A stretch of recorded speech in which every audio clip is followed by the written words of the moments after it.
আসসালামু আলাইকুম। স্বাস্থ্য বিষয়ক পরামর্শ নিয়ে আজকে আপনাদের সাথে আছি আমি ডাক্তার রুকসানা আফরোজ। আমি একজন ইউরোলজিস্ট। আজকের আলোচনার বিষয় হলো প্রস্রাবের বিভিন্ন রকম রং। কারণ প্রায়শই আমাদেরকে এই প্রশ্নের সম্মুখীন হতে হয়। রোগীরা এসে আমাদের সামনে বলেন, ম্যাডাম বা স্যার, আমার প্রস্রাবের রং কিন্তু হলুদ।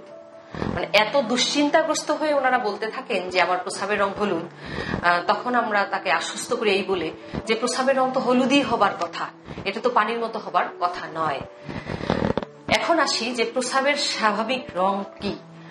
সকলের জানার জন্য বলছি যে প্রস্রাবের স্বাভাবিক রং হচ্ছে হালকা হলুদ, যাকে আমরা বলি পেল ইয়েলো অথবা স্ট্র কালার।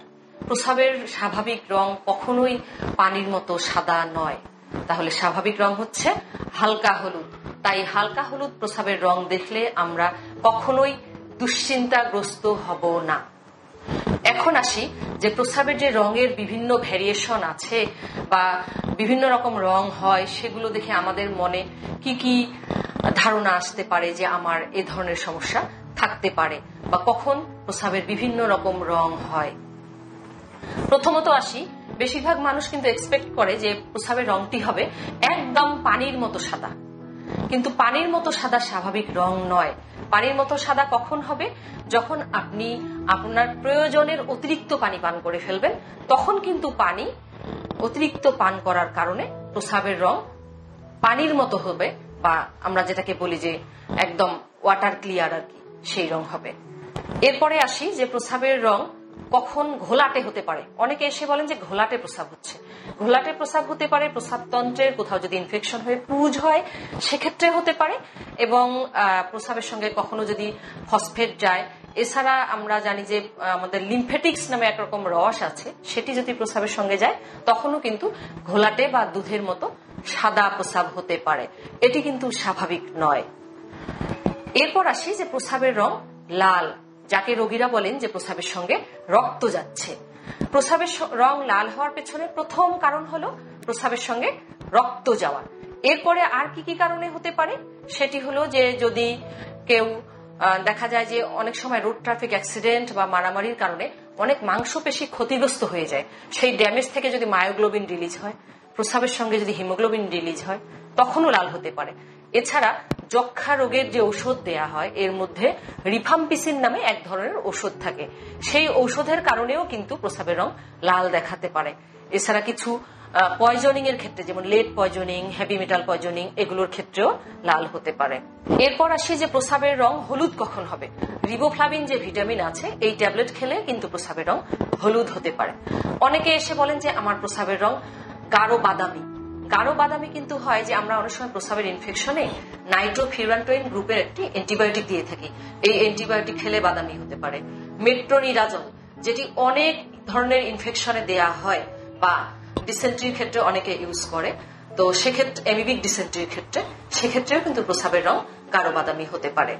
এছাড়া আসি যে প্রস্রাবের রং কমলা। কখন কমলা রং ধারণ করবে? কমলা রং বেশিরভাগ সময় সাধারণত হয় পানি শূন্যতার কারণে। আপনি যদি পানি কম পান করেন অথবা ডায়রিয়া হয়, বমি হয়, বারবার এক্সেসিভ সোয়েটিং হয়ে যায় বা ঘাম হয়, সেক্ষেত্রে কিন্তু আপনি পানি শূন্যতায় ভুগবেন এবং আপনার প্রস্রাবের রং কমলা রঙের হতে পারে। এছাড়া সালফাসালাজিন গ্রুপের কিছু ঔষধ, এগুলো খেলেও কমলা হয়। প্রস্রাবের রং কি কখনো কালো হতে পারে? হতে পারে। আমরা প্রেগন্যান্সিতে প্রেসার নিয়ন্ত্রণের জন্য আলফামিথাইল ডোপা নামে এক ধরনের ঔষধ ইউজ করি, প্রেসক্রাইব করি, সেক্ষেত্রে প্রস্রাবের রং কালো হতে পারে। এছাড়া আমাদের যে তিল আছে কালো রঙের, এগুলোর ক্যান্সার, যাকে আমরা বলি মেলানোমা, এগুলো অনেক সময় ছড়িয়ে গেলে সেক্ষেত্রে প্রস্রাবের সঙ্গে কালো রং আসতে পারে বা প্রস্রাবের রং কালো হতে পারে। এছাড়া আপনার প্রস্রাবতন্ত্রের কোথাও যদি অনেক আগে রক্তক্ষরণ হয়ে থাকে, তাহলে সেই রক্ত যদি পুরনো রক্ত জমে থাকে কোথাও, সেটি কিন্তু কালো হিসেবে বেরিয়ে আসতে পারে কয়েকদিন পর। তাই প্রস্রাবের রং হালকা হলুদ, এটিই স্বাভাবিক। এর বাহিরে যে রংগুলোর কথা বললাম, এগুলো কিন্তু একদমই অস্বাভাবিক। অতএব আমরা যখন এরকম কোনো সমস্যায় পড়ব, তখন কিন্তু আমরা একটু চিন্তা ভাবনা করব, পাশাপাশি আমরা একজন ইউরোলজিস্টের শরণাপন্ন হব, যিনি পরবর্তীতে আমাদের বাকিটুকু অ্যাসেস করে আমাদেরকে ধারণা দিতে পারবেন যে আসলেই এই যে রঙের পরিবর্তন সেটি কেন। অনেক সময় কিন্তু কিছু কালার ফুড খেলেও এরকম হয়, যেমন অনেকে ড্রাগন ফল খেয়ে দেখবেন যে প্রস্রাবের রং এবং পায়খানার রং এমনকি এটিও লাল হতে পারে বা লাল বর্ণের হতে পারে। তাই সব ক্ষেত্রেই কিন্তু যে লাল রং মানেই যে রক্ত যাচ্ছে এরকম নয়। আসুন আমরা এগুলো সম্পর্কে সচেতন হই এবং যখনই আমরা হালকা হলুদের বাহিরে প্রস্রাবের অন্য কোনো রং পাবো, বিশেষ করে গাঢ় বর্ণের অন্য কোনো কিছু, তখন একজন চিকিৎসকের শরণাপন্ন হয়ে সঠিক ব্যবস্থা নেব। ধন্যবাদ সকলকে।